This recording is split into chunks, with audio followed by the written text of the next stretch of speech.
Bismillahirrahmanirrahim. Assalamualaikum warahmatullahi wabarakatuh. Selamat pagi anak-anak. Selamat berjumpa kembali di pelajaran Al-Quran Hadis. Insya Allah pada kesempatan kali ini kita akan bersama-sama belajar surah Al-Ma'un. Marilah kita mulai dengan bersama-sama membaca basmalah. Bismillahirrahmanirrahim. Yang pertama penting bagi kita untuk mengetahui apa saja yang akan kita pelajari terkait materi pada hari ini. Yang pertama adalah tujuan pembelajaran dari surah Al-Ma'un ini.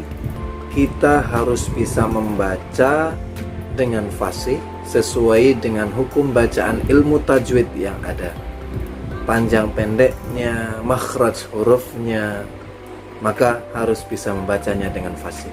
Kemudian setelah itu kita harus bisa melafazkannya dengan baik dan benar. Setelah melafazkannya, kita harus bisa menghafalnya dengan baik dan benar. Setelah itu insya Allah kita akan menerjemahkan surah Al-Ma'un ini ayat demi ayat. Kemudian yang terakhir kita akan mempelajari isi kandungannya. Anak-anakku sekalian, penting bagi kita untuk bisa mengetahui apa sebab diturunkannya dari sebuah ayat atau surat. Baik, surah Al-Ma'un ini diturunkan Allah di Mekah berkenaan dengan tokoh kaum kafir Quraisy yang ketika itu menghardik anak yatim. Ingat, tokoh tersebut adalah Abu Sufyan. Abu Sufyan ini diceritakan oleh Ibnu Juraid bahwasannya setiap minggu memiliki kebiasaan menyembelih unta.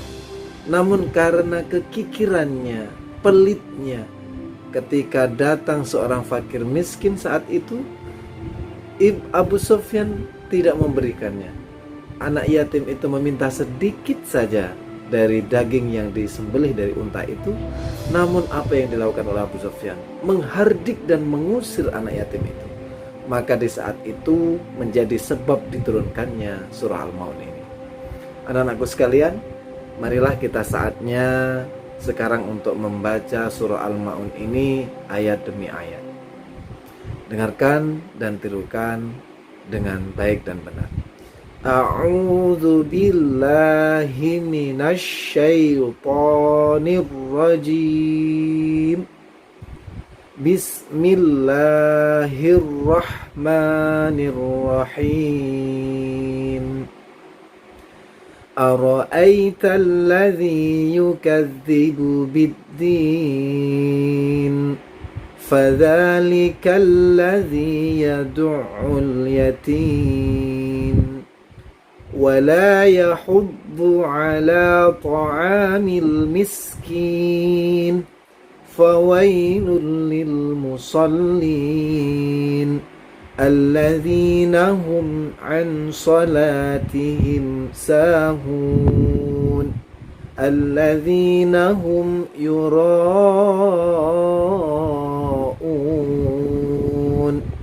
wa yamna'unal ma'un. Anak-anakku sekalian, nanti silahkan dibaca berulang-ulang sehingga bacaannya benar dan fasih, panjang pendeknya sesuai dengan ilmu tajwid yang benar. Baik, kini saatnya bagi kita untuk menerjemahkan ayat demi ayat. Ayat yang pertama, A'udzubillahi minasyaitonirrajim. Bismillahirrahmanirrahim. Ara'aita alladzi yukadzibu biddin. Tahukah kamu siapakah orang yang mendustakan agama itu? Kemudian dijawab, fadzalikal ladzi yad'ul yatim, pada ayat yang kedua. Itulah orang yang menghardik anak yatim.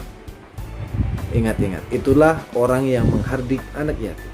Kemudian ayat yang ketiga, fadzalikal ladzi yad'ul yatim wa la yahuddu ala ta'amil miskin.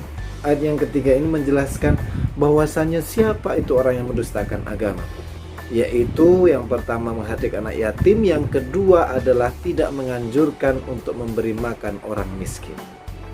Anak-anakku sekalian, selanjutnya ayat yang keempat, fawailul lil musallin, maka kecelakaanlah bagi orang-orang yang sholat.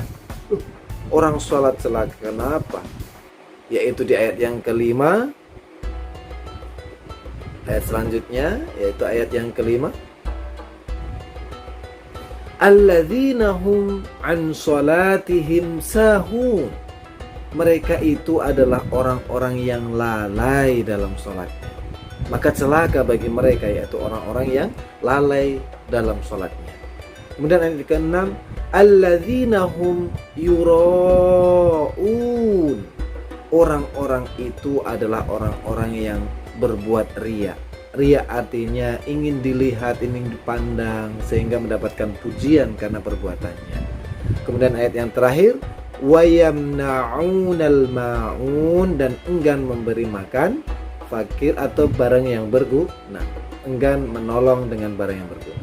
Anak-anakku sekalian, selanjutnya isi kandungan dari surah Al-Ma'un ini penting dan perlu bagi kita untuk pelajari bersama.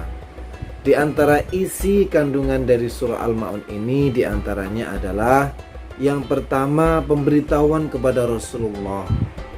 Siapa orang-orang yang mendustakan agama dan mendustakan hari akhir atau hari kiamat nanti. Itu adalah pemberitahuan kepada Rasulullah. Selanjutnya berisi tentang orang-orang yang mendustakan agama. Mereka itu adalah orang yang menghardik anak yatim, kemudian tidak memberi makan fakir miskin. Itu adalah orang yang mendustakan agama. Selanjutnya Allah menjelaskan ciri-ciri orang yang mendustakan agama itu. Dan isi kandungan surah Al-Ma'un juga di dalamnya ada berita atau pemberitahuan tentang orang yang sholat dan lalai dalam sholatnya itu adalah orang yang berbuat riya. Mereka akan celaka. Dan termasuk ke dalam orang yang lalai dalam sholat adalah mereka yang enggan untuk memberi dengan barang yang berguna. Sebagaimana di ayat yang ke-7 di akhir surah Al-Ma'un, wa yamna'unal ma'un. Mereka enggan untuk membantu atau menolong dengan barang yang berguna. Baik, mari kita lanjutkan. Pembelajaran di surah Al-Ma'un ini ada arti penting. Apa arti penting dari belajar surah Al-Ma'un ini adalah sikap kita kepada anak yatim. Yang pertama, kita harus menyayanginya, menyantuninya, merawatnya, membantunya untuk bisa mandiri, memberi bantuan baik secara materi maupun non materi. Kita beri nasihat, kita beri motivasi, itu juga merupakan bantuan dan perhatian kepada anak yatim piatu. Kemudian, siapa orang yang mendustakan agama itu? Orang yang mendustakan agama itu sebagaimana dalam surah Al-Ma'un ini dijelaskan, yang pertama adalah menghardik anak yatim, yang kedua adalah orang yang tidak mau memberi makan orang miskin. Kemudian arti penting dari belajar surah Al-Ma'un ini juga, anak-anakku sekalian, kita harus mengetahui siapa itu orang yang celaka menurut surah Al-Ma'un. Yang pertama adalah orang itu adalah orang yang sholat tetapi lalai dalam sholat. Kenapa? Karena berbuat riya atau ingin dipuji, dilihat, sehingga orang akan merasa enggan dan merasa hormat. Kemudian yang kedua, ciri-cirinya adalah enggan untuk membantu dengan barang yang berguna. Anak-anakku sekalian yang dimuliakan oleh Allah, semoga semuanya sehat selalu. Di dalam surah Al-Ma'un ini juga kita terkadang menemukan banyak orang yang diberikan kelebihan rizki, kelebihan kekayaan berupa materi dan harta benda, sehingga tidak jarang kita temukan orang kaya yang sering naik haji. Bahkan setiap tahun bisa mengunjungi Ka'bah untuk melaksanakan ibadah haji, untuk menyempurnakan syariat agama Islam, yaitu rukun Islam yang terakhir. Namun apa yang kita temukan dalam kehidupannya sehari-hari? Mereka ternyata kikir, mereka ternyata menghardik anak yatim. Itu mereka adalah ciri-ciri orang yang belum sempurna dalam menjalankan syariat agama Islam ini. Anak-anakku sekalian, demikian tadi adalah pembelajaran dari surah Al-Ma'un. Silahkan dibaca berulang-ulang. Semoga kita bisa mengambil hikmah, mengambil pelajaran, sehingga Allah memberikan hidayahnya kepada kita, mudah untuk memahaminya dan mengamalkan surah Al-Ma'un ini, sehingga kita tergolong orang-orang yang tidak enggan untuk menolong orang lain. Sampai jumpa di kesempatan yang akan datang. Semoga Allah memberikan kemudahan bagi kita untuk terus dan senantiasa menambah ilmu. Pelajaran yang kita pelajari bisa bermanfaat di kemudian hari. Wallahul muwaffiq ila aqwamit thoriq. Mohon maaf atas segala kekhilafan dan kekurangan. Terima kasih atas perhatiannya. Wal afu minkum. Wallahu a'lam bishawab. Wassalamualaikum warahmatullahi wabarakatuh.